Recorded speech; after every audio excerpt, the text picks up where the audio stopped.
الاحترافية في موسمها الثاني التي ستنطلق في 14 من شهر شتنبر المقبل، أو منافسة كأس العرش التي ستنطلق إقصائياتها في 13 من غشت المقبل. وتفاصيل أكثر رفقة مريم عكوش. موعد انطلاق النسخة الثانية من البطولة الاحترافية لكرة القدم الوطنية حدد في 14 من شهر شتنبر المقبل، إذ اضطرت لجنة البرمجة إلى تأجيل انطلاقها إلى شهر شتنبر بسبب التزام المنتخب الوطني بخوض الدورة الإقصائية الأخيرة المؤهل لكأس إفريقيا في 9 من الشهر ذاته.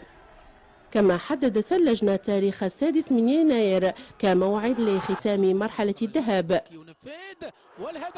وقبل انطلاق منافسات الدوري الوطني ستكون الأندية الوطنية ملزمة بخوض إقصائيات كأس العرش التي ستنطلق في 13 من غشت المقبل، بينما المباراة النهائية من المنتظر أن تكون في 18 من نوفمبر.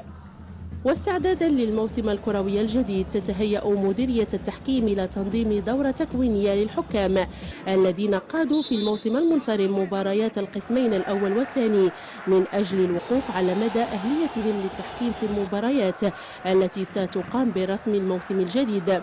وستنطلق الدورة التكوينية ما بين 11 و 19 من يوليوز الجاري عبر فوجين.